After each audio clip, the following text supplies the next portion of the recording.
I was entered into conversion therapy for 2 to 3 years. They did hypnosis, they did trauma therapy, trying to figure out where I might have been abused, how I was abused. It was an exhausting process. You're really broken down. You're broken down to the point that you don't know who you are anymore. But at rock bottom, I was able to decide that I did like who I was and that I was worth fighting for.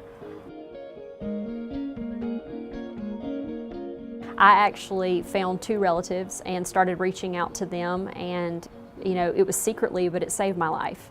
I was able to look at them and say, hey, they've been in a relationship for 20 years. They're healthy, they have good lives, they have a home, they have a family. I can do this.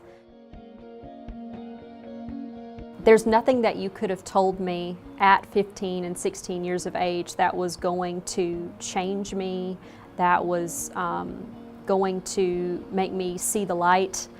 I needed love, I needed support, I needed someone to hug. My plan was not to go out and find a girlfriend and get married the next day. I just needed to know that I could be unconditionally myself. I actually lost a job at one point because one of the board members said, I don't want a lesbian on staff. And so the board said, we have to go where the money goes. And so they had to terminate my employment. My wife and I were both actually fired.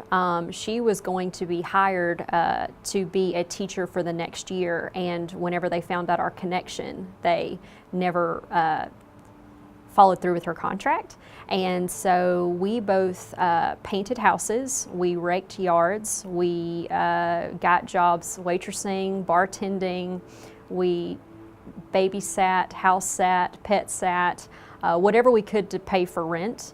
Called everyone we knew and asked them to call everyone they knew, and ended up working about 50 to 70 hours a week, and we made it.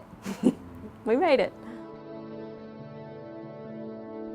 We became therapeutic foster parents in August of 2016. We began fostering a teenager because that's whenever we were actually homeless. And so we just had it on our hearts that there were other kids out there that needed a special home.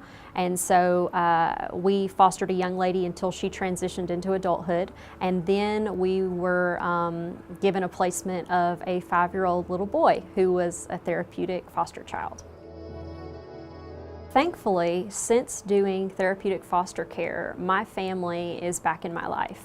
We have started a journey toward being close again. We're getting to know each other again, and it has been so special, so beautiful. When you get to 7 years and you haven't had a relationship with your family, you give up. I had grieved their loss. I had, told other people that, I don't really have a family anymore. This is my pretend mama. This is my pretend dad, my adopted parents. And having children and being able to send them pictures and say, look how much so-and-so's grown. Guess what? He got 100 on his spelling test. Something about that connection just opened up a door.